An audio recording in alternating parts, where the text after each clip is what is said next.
Yeah, but J.T. Barrett goes down in the Michigan game. Or somebody else comes in, and then Cordell Jones has to be the third-string quarterback and leads Ohio State to a national title.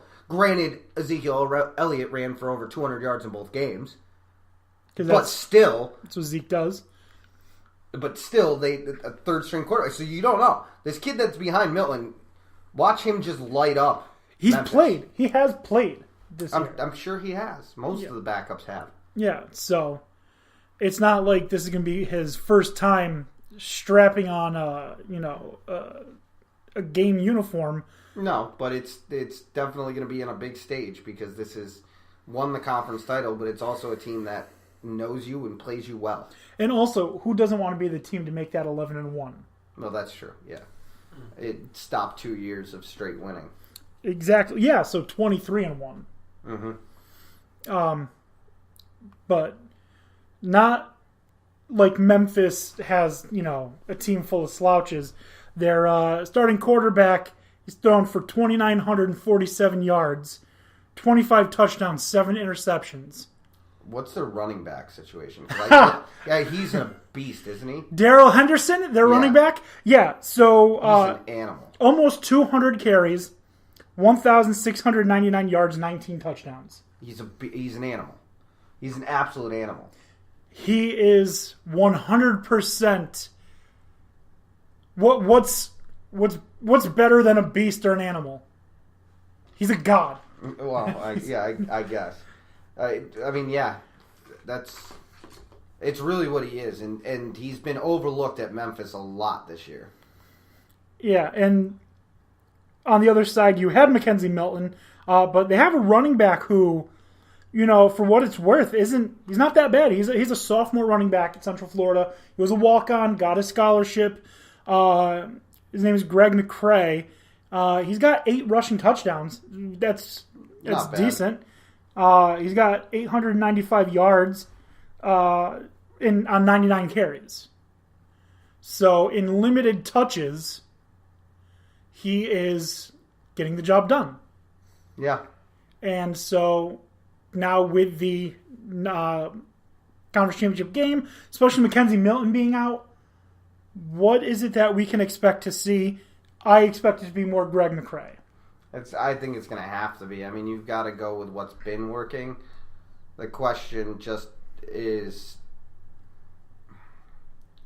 the question really lies down to, can you play the style of game you want to and put yourself in a position to win against a Memphis team that has a real stud on their team?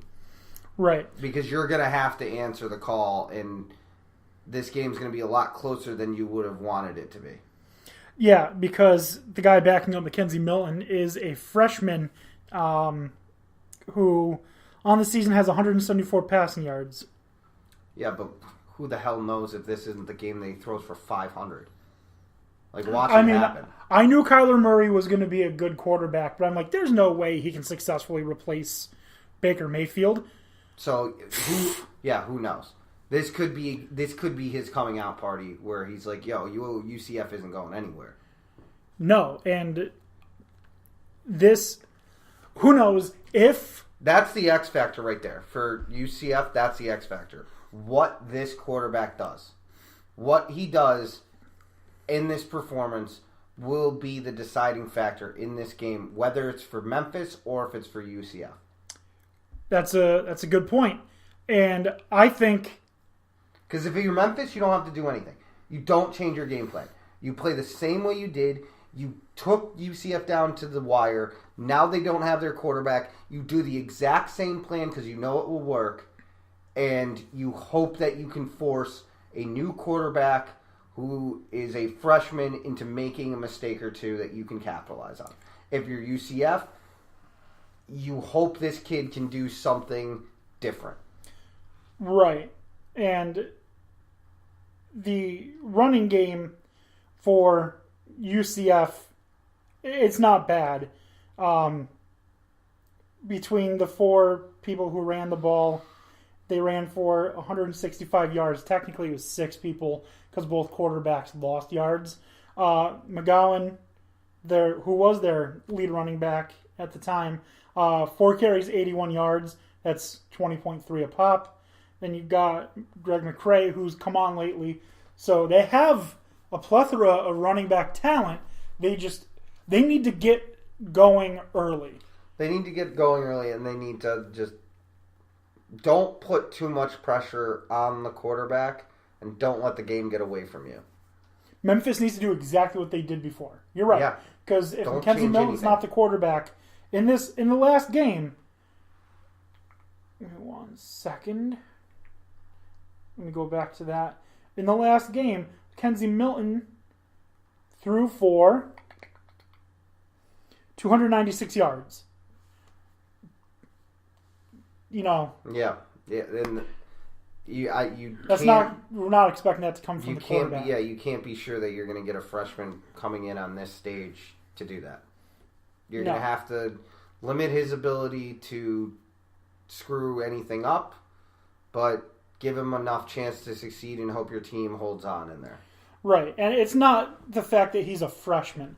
I'm sure if Justin Fields or Trevor Lawrence were the backup quarterback, we'd be like, you know what? No problem. Fine. But it's Darrell Mack. Mm-hmm. Return of the Mack, as one might say.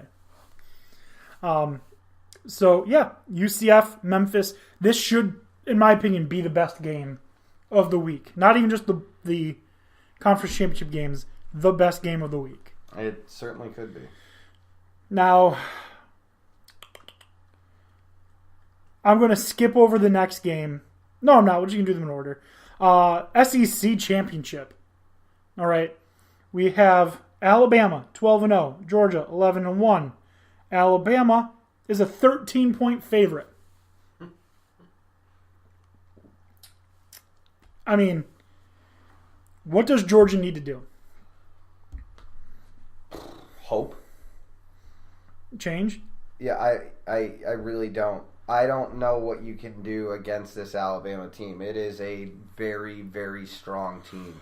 Boom! Penn State with the upset. Big Ten ACC Challenge. Penn State 63. Number 13 Virginia Tech 62. Good. You know what that is? That's a resume builder. That's the kind of win that they needed last year to put them into the tournament. Yep. This is the kind of win that Georgia can hope for. Okay? Because Big Ten leads 2-1 in the Big Ten ACC Challenge. So, Georgia is going to have to play the perfect game. That's what they're going to have to do.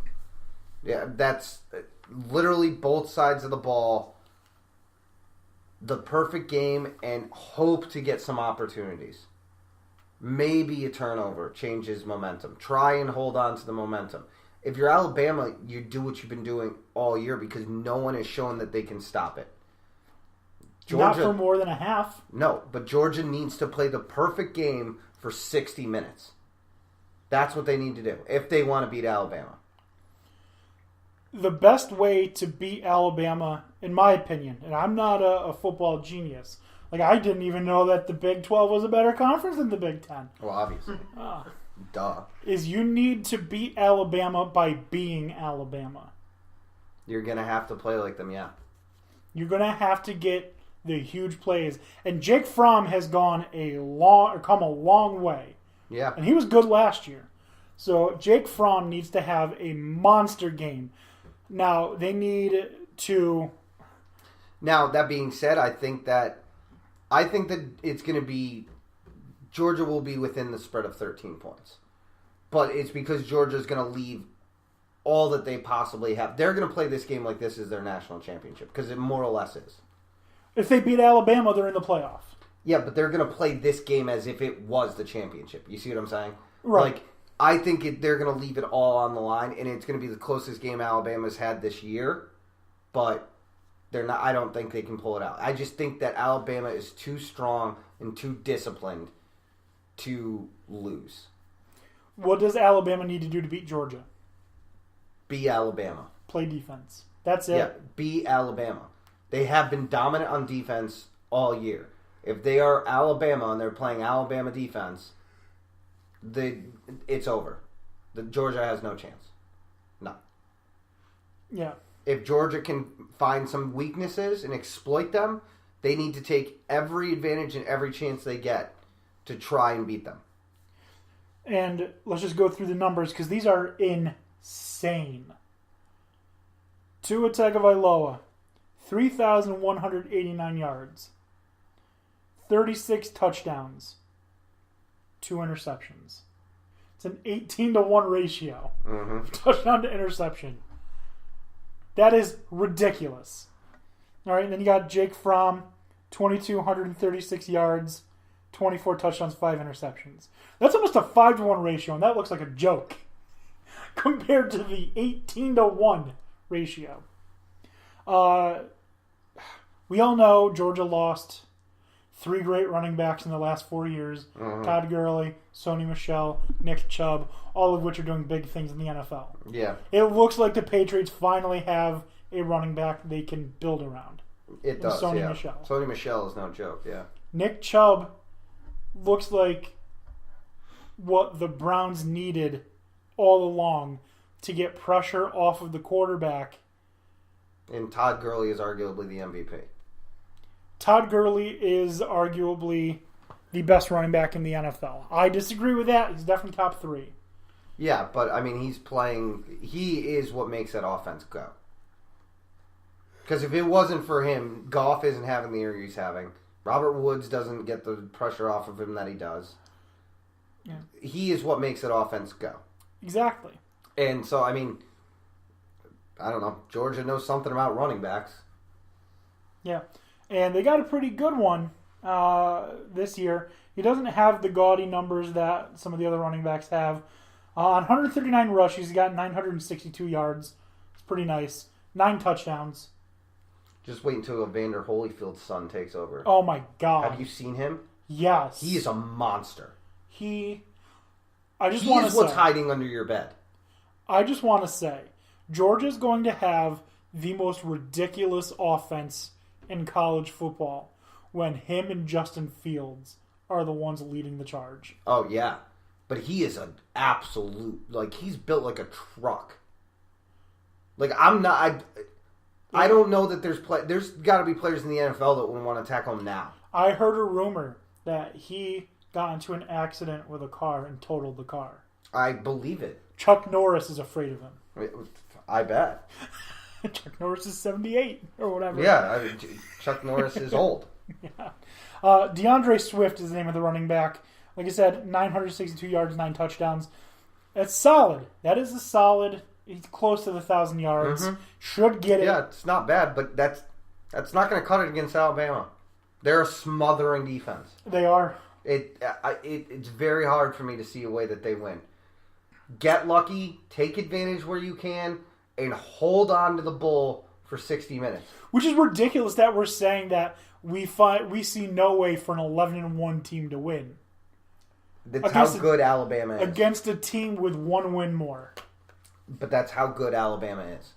And again, Alabama has it's the overall game that makes the difference. It's Alabama and Roy. Alabama and the rest of y'all. Oh, yeah. Is what they've been. It's starting to seem like that. It's getting a little old. Yeah. It's like the fucking Patriots. Well, we were discussing this. It's not. We were at McDonald's getting him his prize. Mm-hmm. Oh, and we had compared the Patriots and Alabama to each other. And I don't think they're anything like the Patriots, honestly. Outside of they keep winning and it's annoying. I think what you're seeing is even when Alabama has faults, they're still great. The Patriots, when their faults are showing, they are bad. Oh, yeah, I mean, that's true. But you're also talking about amateur level with a large contingency of different players versus the NFL where everyone's a pro. You're not there unless you're not. Right. And we also talked about plug and play with quarterbacks.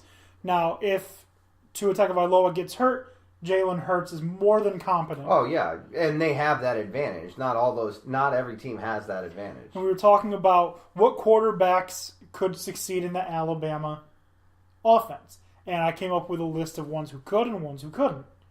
Because the Patriots, it's like you can put any quarterback